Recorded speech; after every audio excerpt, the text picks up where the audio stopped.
हमारे चैनल को सब्सक्राइब करें और बेल आइकन दबाएं। आपके बारे में एक और बात सुनी कि वैसे आप अपनी फीस में कोई डिस्काउंट नहीं देते, लेकिन को स्टार आपकी मनपसंद हो तो हैवी डिस्काउंट भी दे देते हैं। फिर तो जेब से भी दे देते हैं। मुझे ही लेना इसके ऑपोजिट। देखो जी सर इस फिल्म में इन्होंने पहले कम कर दी थी फीस। अच्छा जी। क्योंकि मेरे फादर का रोल ये प्ले कर रहे हैं। अच्छा जी। जब ये शूटिंग पे पहुंचे और उन्होंने मेरे से स्वीप जी ने कहानी पूरी वापस सुनाई तो ये मेरे पास आए। इन्होंने मुझे बोला कि यार मुझे बोला गया था कि तेरी माँ जिंदा है इस फिल्म में, वो मरी हुई है। मैं क्या कहते विनोद जी को भेजो वापस। मैंने वो पेमेंट की वापस नेगोशिएट, माँ है नहीं। माँ नहीं है। तो फिर वापस रीनेगोशिएट हुआ सब कुछ। देखो जी, गिप्पी जी ने मेरे साथ वादा किया था कि जसविंदर जी आप इंग्लैंड पहुंच जाओ, इस बार आपके ऑपोजिट आपकी बीवी दीवार पे नहीं मिलेगी आपको टांगी हुई। अच्छी मुच्ची की बीवी है और वो भी उपासना सिंह। और सच पूछो मैं उनका इतना उपासक था उपासना जी का। अच्छा जी। जब मैं स्ट्रगलर था मेरा मन चाहता था कि मैं इनके साथ मुझे रोल मिल जाए, कहीं से मिल जाए, छोटा मिल जाए। अच्छा जी। और परमात्मा की कृपा हुई कि एक सीरियल में जिसका नाम था काचा माचा, पहले तो सीरियल वो सीरियल में मैं हीरो था। अच्छा जी। वो हीरोइन थी। अच्छा जी। मेरी खुशी का कपिल जी कोई ठिकाना नहीं था। अच्छा जी। भी जिसका मैं उपासक हूँ वो मेरे साथ हीरोइन है। शूटिंग खत्म हुई, पहले दिन होटल में ठहरे, बगल वाला उनका रूम, अच्छा जी। मेरा इधर उनका परे। अच्छा जी। 10:30 बजे मैं अपने रूम में सो रहा था। अचानक सोते सोते मेरे को एक फुरना आया, ख्याल आया भी काश उपासना जी आकर मेरा दरवाजा खटकाएं। रात को 10:30 बजे। माय लॉर्ड ये बात नोट की जाए। हाँ। और अंदर आए और अंदर आकर मेरे को बोले कि बल्ला जी चलो बाहर टहलने चलते हैं। अच्छा जी। मैं हजे सोच के ही हटिया सी, तुसी यकीन जाने हो 2 मिनट बाद दरवाजा ठक ठक होया, मैं दरवाजा खोलिया, सामने उपासना जी खड़े। भला जी, इट्स अ फैमिली शो। उसे बता रहा हूँ, फैमिली शो है। सच्ची बात बता रहा हूँ। अल्लाह साहब मजा आ रहा चल रहा है। मेरे अल्लाह साहब इट्स फैमिली। कहना मजा आ रहा, जो मेरे को आ रहा था वहाँ वो कैसी बात कर रहा है। मेरे हाथ पैर कांपने लगे और मेरे मुंह से कोई बात ना निकले। अच्छा जी। अचानक वो उन्होंने सन्नाटा तोड़ा और बोला कि जसविंदर जी, वे 97-8 की बात है, आपके पास मोबाइल फोन है? अच्छा जी। वहाँ किसी किसी के पास होता था उस वक्त। मैंने कहा है। कहने मैंने मुंबई अपनी मम्मी को कॉल करनी है, फोन करना है। मैंने फोन कटिया देता। 15 मिनट मेरे सामने बैठकर कुर्सी पर वो अपनी मम्मी से बात करती रही। इतनी महंगी कॉल थी, मेरा उधर भी ध्यान नहीं गया। मैंने कहा करती है तो करने दो। जब बात खत्म हुई फोन मेरे को पकड़ाया, थैंक यू बोली, चली गई।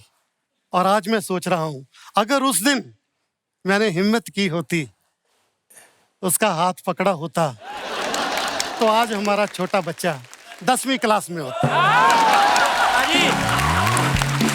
बाजी अल्लाह साहब, छोटा बेटा 10वीं में होता, बड़ा बेटा बड़ा एक्टर बना बैठा ये बड़ा। ये लो कितना पुराना इश्क है अल्लाह साहब। वाह क्या बात अब है। तो इश्क को जंगाल लग गया, इतना पुराना है।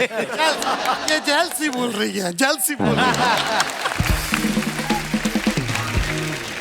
भाई वो दूरदर्शन वाला किस्सा सुनाओ ना, जब पहली बार आपका सीरियल आया, आप सेम कपड़े पहन के अगले दिन जो। जब हमने अर्चना जी काम शुरू किया दूरदर्शन पे शुरू किया हमने। तो दूरदर्शन तब बहुत बड़ी बात होती थी, लेकिन बात तो छोटी थी, मतलब क्या टीवी पे आप आते थे थोड़ा बहुत। तो जिंदगी में पहली बार एक युवकों का प्रोग्राम मैंने किया, जमा तरंग। तो मैं पैदल ही चलता था, सड़कों पे घूमते थे, कोई साइकिल भी नहीं था तब।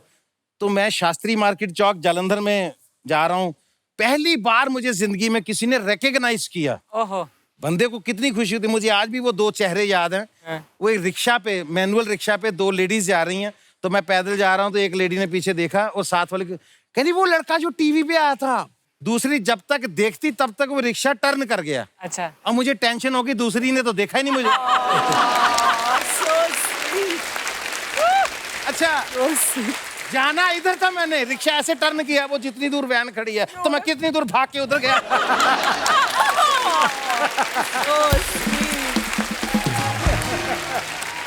और जब मैं गया तो दूसरी वाली ने जब मुझे देख लिया, मैं वापस उधर गया जिधर मुझे जाना था।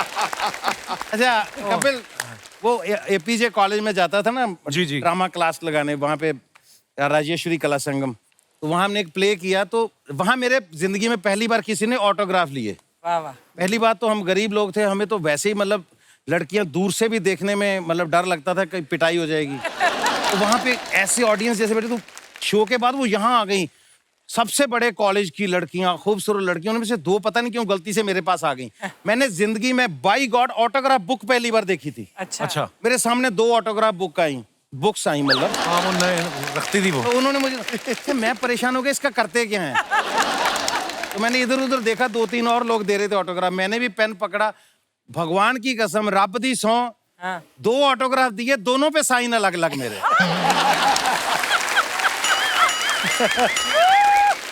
और वो दोनों पहले अपनी अपनी बुक देख रही हैं, उसकी देख रही है, फिर मेरी तरफ देख, फिर उनको हुआ पे गलत ऑटोग्राफ ले लिए साले से। एक ऐसा ही किस्सा मेरे साथ हुआ जब मैं थोड़ा थोड़ा मशहूर हुआ, अच्छा जी। तो पैसे भी आए थोड़े बहुत, तो मैंने 800 कार ले ली अच्छा जी। और प्रोग्राम बना लिया फैमिली के साथ कि शिमला चलते हैं। और अच्छा। सोचा कि पंजाब से ही तेल भरवा लेते हैं गाड़ी में। अच्छा जी। तो मैं गया, तो जो तेल डाल रहा था गाड़ी में, छोटा सा लड़का था, वो एक हाथ से तेल डाल रहा था और टिकटिकी लगाकर मेरी तरफ देख रहा था। अच्छा जी। मैंने देख लिया कि इसने टीवी में देख लिया है, मेरे को पहचान लिया, मेरी फिल्में देखता है, कैसेट देखता है। तो उसका ध्यान मेरी तरफ जब देखा, कार फुल हो गई तो तेल बाहर गिरने लगा। तो एकदम कहता sorry sorry sorry sir, sorry sorry sorry. मैं कहा कोई बात नहीं बेटे, कोई बात, नो प्रॉब्लम। अब मैं जाने लगा, मैं कहा क्यों, कहीं देखा लगता है मेरे को। पता उसने क्या जवाब दिया, कहना जी इससे पहले मैं फोरा चौक वाले पेट्रोल पंप पे था, आपने वहां देखा होगा मेरे को।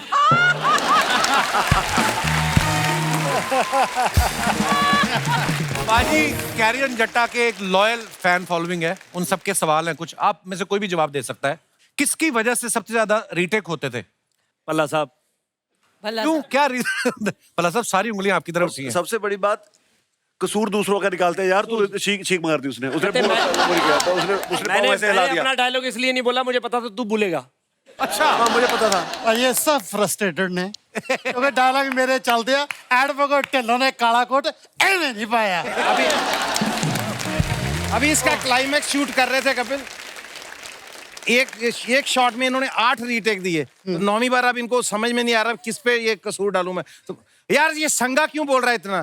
तो गिप्पी ने बताया, बोले सर संगा का तो शूट ही नहीं, संगा तो आज आया ही नहीं है। अरे नहीं आया तो कोई भी नहीं, उसको बोलो खामोश रहे फिर भी। सबसे ज्यादा आलसी कौन था जो सेट पे हमेशा लेट होता था? क्योंकि बाजी अब आपके गुरु जी के बारे में हम क्या बोले? ऐसे अब बचा ही मैं हूं तो मेरे पे डाल दे।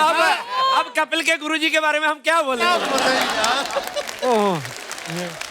अच्छा, सेट पे सबसे ज्यादा दोस्त किसके मिलने आते थे? कुग्गी पाजी के दोस्त तो सारी दुनिया में मिलने आते हैं, मतलब जितने दोस्त कुग्गी पाजी जी के हैं, मैंने आज तक कोई बंदा नहीं देखा। और ये कहीं पे भी बैठे हो, मतलब अभी भी इनको कोई फोन आ जाए कि पाजी एक डीसी के साथ काम है, उस फलाने बंदे का, हमारे चाचे की बुआ का ऐसे से ऐसे हो गया, ये सारा कुछ छोड़ के उसको सीरियसली लेके पहले उसका काम करेंगे। क्या बात है, अच्छी बात है।